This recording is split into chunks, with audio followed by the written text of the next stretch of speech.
రాష్ట్ర వ్యాప్తంగా రేపు ఉదయం నుంచి ఆర్టీసీ సమ్మె కొనసాగబోతా ఉంది. రాష్ట్ర ప్రభుత్వంకు చీమగుట్టినట్టుగా లేకుండా కార్మికులకు ఇచ్చినటువంటి హామీలు నెరవేర్చే విషయంలో రవాణా శాఖ మంత్రి గారికి కానీ ఆ సంస్థకు కానీ ఏమాత్రం చిత్తశుద్ధి లేదని స్పష్టంగా అర్థమవుతా ఉంది.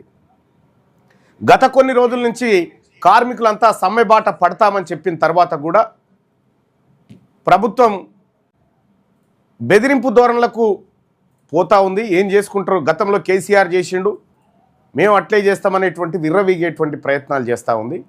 అయినప్పటికీ కూడా తెలంగాణ రాష్ట్రంలో రేపు బస్సులు బంద్. రేపటి నుంచి ఈ రాష్ట్ర ప్రభుత్వం ఈ సాయంత్రంలోగా కార్మికుల సమస్యల పైన ఒక నిర్దిష్టమైన నిర్ణయం తీసుకుంటే తప్ప ఈ సమ్మె ఆగదు. నేను ఆర్టీసీ కార్మిక లోకానికి విజ్ఞప్తి చేస్తా ఉన్నా, బతిలాడితే దిగొచ్చే ప్రభుత్వం కాదు ఇది. ఈ ప్రభుత్వానికి సహకరించడం, ఈ ప్రభుత్వానికి సమయం ఇచ్చినాం, ఈ ప్రభుత్వానికి కొంత వెసులుబాటు కల్పించడం, అయినా కూడా వీళ్ళు మొండి వైఖరి వీడట్లేదంటే ఖచ్చితంగా తెలంగాణ రాష్ట్ర ప్రభుత్వం ఈ విషయం పట్ల నిర్లక్ష్యంగా ఉందనేది అర్థమవుతా ఉంది. అందుకోసమే అన్ని యూనియన్లు, అన్ని సంఘాలు ఇంక్లూడింగ్ తెలంగాణ రాజ్యాధికార పార్టీ, మా బీసీ వెల్ఫేర్స్ అసోసియేషన్స్ ఏదైతే ఉందో మేమందరం కూడా ఈ సమ్మెలోకి దిగుతా ఉన్నాం. ప్రయాణికులారా, సోదరులారా, ఇది వేలాది మంది కార్మికుల కన్నీటి వలపోత సమ్మె. ఇది వేలాది కుటుంబాలు ఆధారపడి జీవిస్తూ ఉన్నాయి ఆర్టీసీలో. వాళ్ళకు ఈ ప్రభుత్వం ఇచ్చి మోసం చేసినటువంటి ఘటన పైన నిరసన. రేపు ఉదయం 5 గంటల నుంచి తెలంగాణ రాష్ట్ర వ్యాప్తంగా బస్సులు బంద్ పెడుతున్నాం. బస్సులను ఎట్లా మేము ఆల్టర్నేట్గా నడుపుతాం, ఎట్లా నడుపుతాం మేము కూడా చూస్తాం. సకల జనుల సమ్మెలో బస్సులు ఎట్లయితే ఆగిపోయినో ఇవాళ ఆ పరిస్థితి ఉంటుంది. ఈ రాష్ట్ర ప్రభుత్వం కోరి తెచ్చుకుంటున్నటువంటి కార్యక్రమం ఇది. కార్మికులకు నెరవేర్చాల్సినటువంటి 32 డిమాండ్లు ఏవైతే ఉన్నాయో ఆ 32 డిమాండ్ల విషయంలో రాష్ట్ర ప్రభుత్వం వైఖరి చెప్పకుండా ఇంకా దొడ్డిదారిన వ్యవహరిస్తుంది. కాబట్టి మేము కూడా కార్మికులందరం కూడా ఇవాళ తెలంగాణ రాష్ట్రంలో సమ్మె సైరన్ మోగుతూ ఉంది. ఆ సంఘం ఈ సంఘం ఆ సంఘం కాదు, మేమంతా ఆర్టీసీ. ఫస్ట్ మా కార్మికులంతా ఆర్టీసీ. కష్టాలు వచ్చినప్పుడు అందరం ఒకటే. కాబట్టి ఆర్టీసీ కార్మికులారా, ఐక్యంగా మనం అందరం కూడా ఈ సమ్మెలో పాల్గొంటా ఉన్నాం. ఈ ఆర్టీసీని రక్షించుకోవాలన్నా, ఈ ఆర్టీసీ పేదల వైపు ఉండాలన్నా ఖచ్చితంగా సమ్మె చేయాల్సిన అనివార్యతను రాష్ట్ర ప్రభుత్వం క్రియేట్ చేసింది.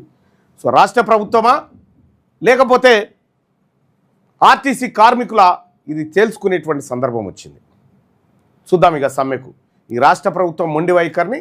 ఇంకా నేను ఆయమున్నోళ్ళను 2-3 పిలుచుకొని సాటుగా చర్చలు పెడతా అంటే కుదరదు, అట్లా కుదరదు. తెలంగాణ రాష్ట్రంలో స్పష్టంగా ఆర్టీసీ కార్మికుడిని ప్రతి ఒక్కరిని ప్రతిబింబించేటువంటి వ్యక్తులు అక్కడ ఉంటేనే చర్చ, లేదంటే లేదు.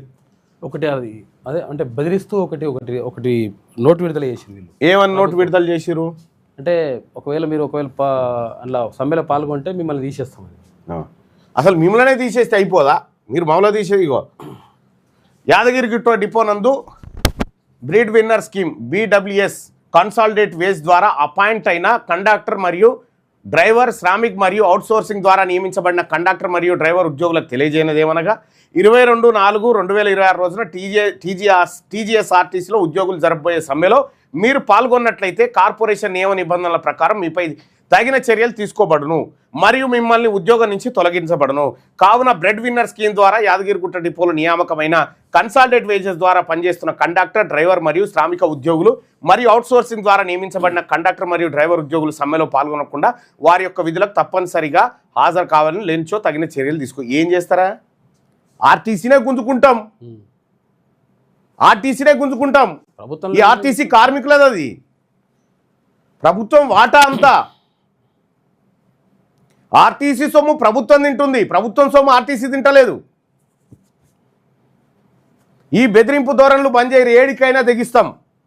ఏడికైనా తెగిస్తాం.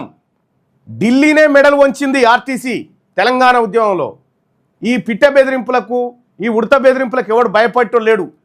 ఏ ఒక్కడి ఉద్యోగం ఎట్టబోతుందో మేము చూస్తాం. ముట్టుకొని చూడరు ఒక్కరినన్నా, ఒక్కరి మీదనన్నా చర్యలు తీసుకొని చూడరు. ఏం చేస్తానో చూపిస్తా. ఆర్టీసీ కార్మికులారా, ఎట్టి పరిస్థితుల్లో ఈ పిట్ట బెదిరింపులకు భయపడేది లేదు. మేము ఉన్నాం మీకోసం. రైట్గా ఇది ఇట్లా ఉంటే ఇంకా